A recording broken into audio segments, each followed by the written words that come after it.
নমস্কার, আমি চন্দ্রা। আমার এই চ্যানেলটির নাম গল্প পাঠে মো।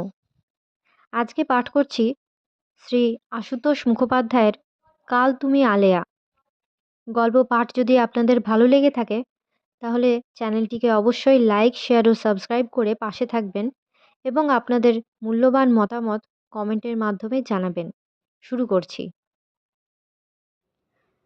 ঠিকানা মিলিয়ে ধীরাপদ যে বাড়িটার সামনে এসে দাঁড়ালো, চারুদির বাড়ি দেখার পর এমন একটা বাড়িতে আসছে একবারও কল্পনা করেনি। বেঢপ গঠন, স্ফীতি আছে, ছাদ ছিঁড়ি নেই। খুব পুরনো নাও হতে পারে, কিন্তু অনেকখানি অযত্ন আর উপেক্ষা নিয়েই দাঁড়িয়ে আছে বোঝা যায়। এক যুগের মধ্যেও ওর বাইরের অবয়বে অন্তত রং পালিশ পড়েনি। রাস্তা ছাড়িয়ে একটা কানা গলির মুখে বাড়িটা। সামনেই ছোট উঠানের মতো খানিকটা জায়গা। সেখানে দুটো গাড়ি দাঁড়িয়ে, একটা ছোট একটা বড়। ছোটটা ধপধপে সাদা, নতুন। বড়টা গাঢ় লাল রঙের। তার চালকটি মাঝের গদিতে মাথা রেখে ঘুমুচ্ছে। ছোট গাড়ির চালকের আসন শূন্য। ধীরাপদ দরজার কাছে অপেক্ষা করল কিছুক্ষণ। বাড়িতে জনমানব আছে বলে মনে হয় না। ওপরের দিকে তাকিয়ে দেখে জানালাগুলো বেশিরভাগই বন্ধ। ভেতরে ঢুকেই ডাইনে বাঁয়ে ঘর, সামনে দোতলার সিঁড়ি। দরজার কোণে কলিং বেল চোখে পড়ল একটা। আরও একটু অপেক্ষা করে অগত্যা ধীরাপদ সেটাই চড়াও করে দেখল একবার। একটু বাদে বাঁ দিকের ঘর থেকে মাঝবয়সী একজন লোক এসে দাঁড়ালো। ঠাকুর চাকর বা সেই গোছেরই কেউ হবে। শয্যার আরাম ছেড়ে উঠে আসতে হয়েছে বোধহয়, কারণ শীতে লোকটার গায়ে কাঁটা দিয়েছে। এক কথার জবাবে তিন কথা বলে সম্ভাব্য দায় সেরে ফেলতে চেষ্টা করল সে। ধীরাপদ জানল হিমাংশু মিত্রের এই বাড়ি, কিন্তু সাহেব এখন ব্যস্ত, মিটিং করছেন। আগের থেকে অ্যাপয়েন্টমেন্ট না থাকলে দেখা হওয়া শক্ত। ইচ্ছে করলে সে ওপরে গিয়ে খোঁজ নিতে পারে। ধীরাপদ মোলায়েম করে বলল, একবার খবর দিলে হতো না? লোকটা তার দরকার মনে করল না, কারণ ওপরে লোক আছে। তাছাড়া ছোট সাহেবও আছেন। দেখা যদি হয় ওপরে গেলেই হবে। আর কাল বিলম্ব না করে সে যেদিক থেকে এসেছিল সেদিকেই অদৃশ্য হয়ে গেল। তারপর পায়ে পায়ে ঊর্ধ্বপথে। দোরগোড়ায় বেয়ারা না দেখে দ্বিধান্বিত চরণে ঘরের মধ্যে পা দিয়েই দাঁড়িয়ে গেল। আর দু চার মুহূর্তের একটা নয়নাভিরাম দৃশ্যের সাক্ষী হয়ে বিব্রত বোধ করতে লাগল। বড় হলঘর একটা, বেশ সাজানো গোছানো। তার মাঝামাঝি জায়গায় দাঁড়িয়ে বড় পোর্টফোলিও ব্যাগ হাতে একটি মেয়ে। সামনের দিকে মুখ করে আছে বলে মুখের আধখানা দেখা যাচ্ছে। হলের ওধারে আর একটা ঘর। মাঝের হাফ দরজার সামনে ফাইল হাতে একটি ফিটফাট তরুণ ওখান থেকে হাতের ইশারায় মেয়েটিকে কিছু বলছে। হাতের 5 আঙুল দেখিয়ে খুব সম্ভব আর 5 মিনিট অপেক্ষা করার অনুরোধ। এদিকে মেয়েটির মুখে মৃদু হাসি। জবাবে ফোলিও ব্যাগ শুদ্ধ বাঁ হাত তুলে ডান হাতের আঙুলে ঘড়ির কাঁটা ইশারা করছে সে। সেই ক্ষণে আবির্ভাব। খুব শুভ আবির্ভাব নয় বোধহয়। এদিকে ফিরেছিল বলে দূরের মানুষটিরই আগে দেখার কথা ওকে। সেই দেখল। ধীরাপদ ধরে নিল এই ছোট সাহেব। তার দৃষ্টি অনুসরণ করে মেয়েটিও ঘুরে দাঁড়ালো। তারপর ধীরে সুস্থে এগিয়ে এলো। এইটুকুর মধ্যেই ধীরাপদর মনে হলো আশাটা রমণীয় ছন্দের নয় ঠিক, কিছুটা পুরুষসুলভ নির্লিপ্ত ঢঙের। কাকে চান? ওকে নীরব দেখে মেয়েটি জিজ্ঞাসা করল, হিমাংশুবাবু। এক পলক দেখে নিয়ে বলল, মিস্টার মিত্র এক্ষুনি উঠে পড়বেন। আপনি কোথা থেকে আসছেন? ফ্যাসাদ কম নয়।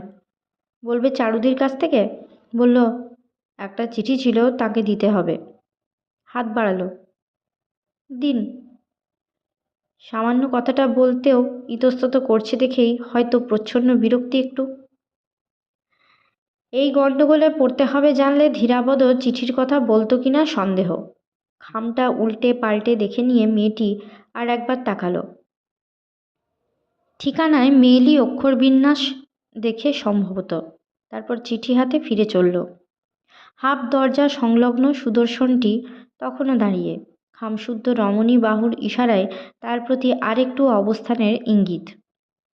পত্রবাহিকার এই ফিরে যাওয়াটুকুও তেমনি সবল মাধুর্যপুষ্ট বিলম্বিত লয়ের। দেখে পুরুষের চোখ একটু সজাগ হলেও আত্মবোধ কিছুটা দুর্বল হবার মতো। চিঠিখানা লোকটির হাতে দিতে সেও সেখান থেকে ধীরাপদর দিকে দৃষ্টি নিক্ষেপ করল একটা, তারপর হাফ দরজা ঠেলে ভিতরে ঢুকে গেল। মেয়েটি ফিরে এসে একটা সোফায় বসল, হাতের অত বড় ব্যাগটা কোলের উপর। সোফায় মাথা রেখে চোখ বুঝল কিনা বোঝা গেল না।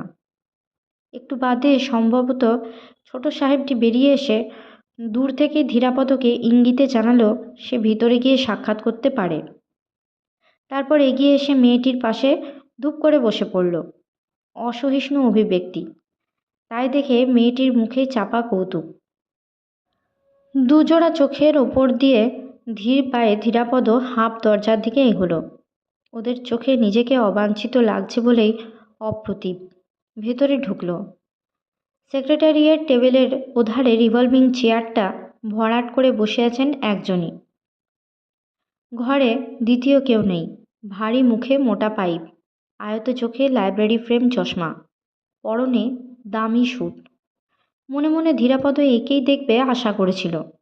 18 বছর বাদে দেখেও চিনতে একটুও দেরি হলো না। বয়সে এখন বোধহয় 57-58। চারুদের শ্বশুরবাড়িতে একেই দেখত মাঝে সাঝে।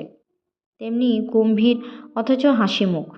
কানের দুপাশের চুলে তখনই পাক ধরেছিল, এখন যে কটা চুল আছে সবই রেশমের মতো সাদা। 18 বছর আগের দেখা সেই পুরুষোচিত রূপের বয়সের দাগ পড়েছে, ছাপ পড়েনি। ধীরাপদ 2 হাত জুড়ে নমস্কার জানালো।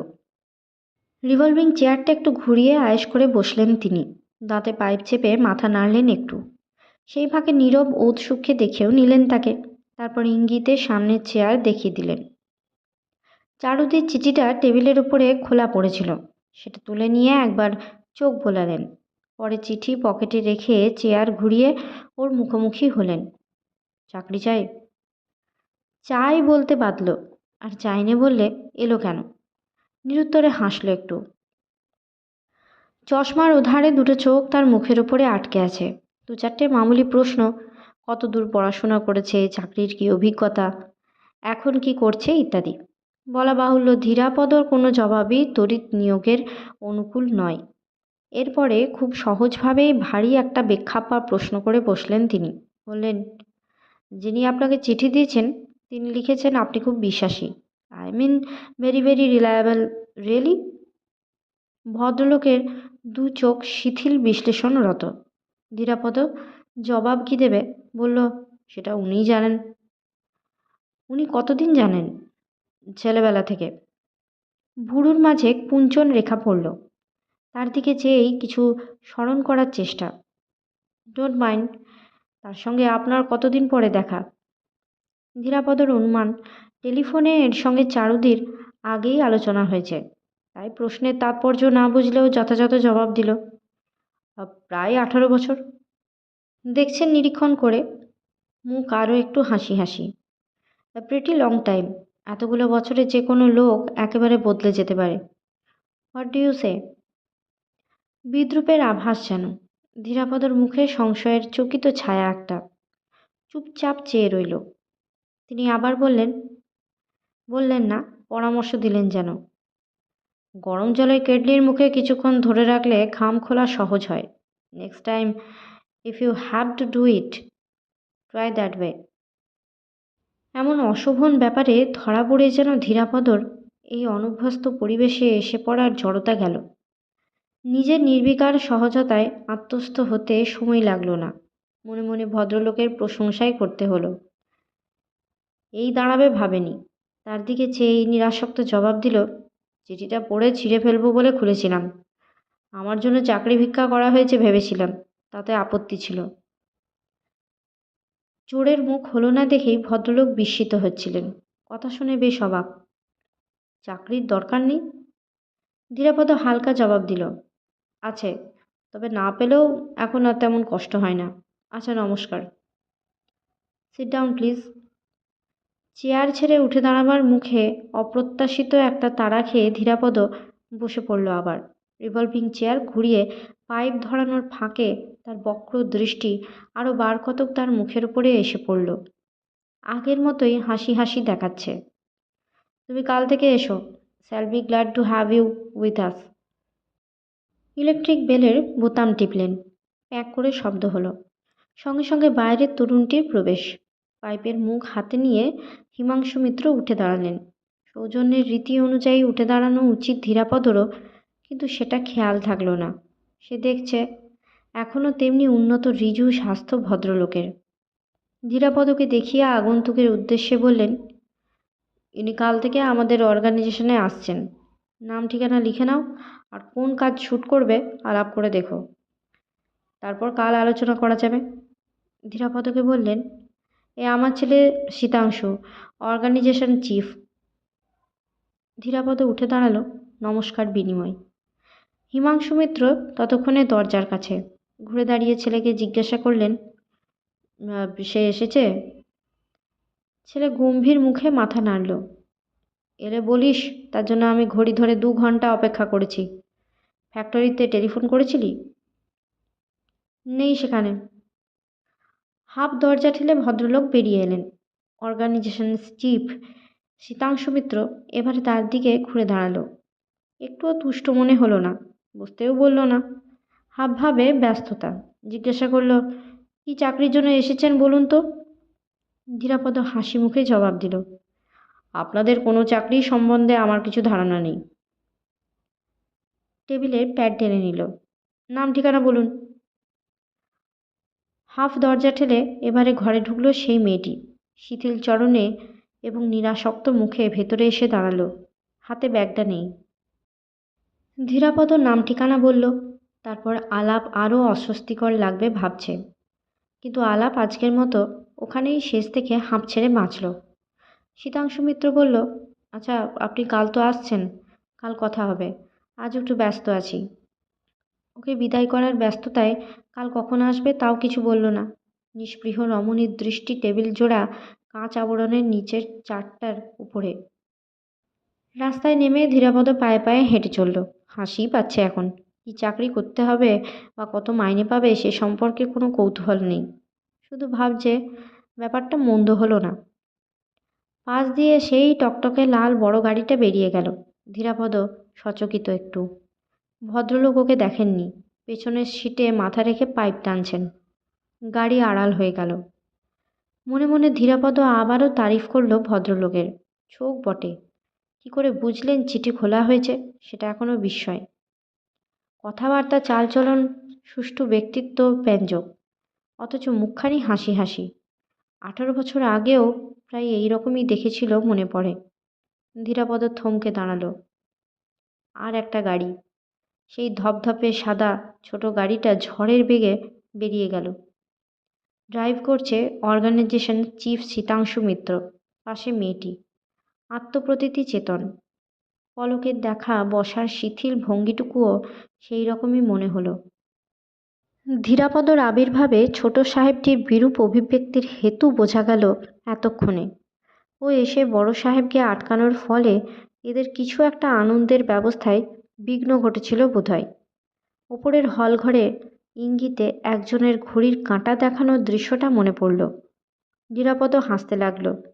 বিষদৃশ অভ্যর্থনার দরুন আর কোনো অভিযোগ নেই। গলা ধাক্কা দিয়ে বার করে দেয়নি এই ঢের। কত হবে বয়সে? মেয়েটির 25-26, ছেলেটিও 28-29-এর বেশি নয়।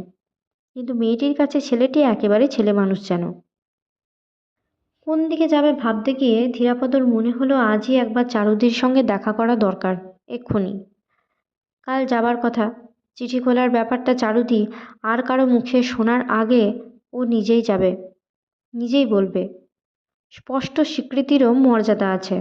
আপাতত ওইটুকুই হাতের কড়ি। আজ যাওয়াই ভালো। দূর কম নয় চারুদির বাড়ি।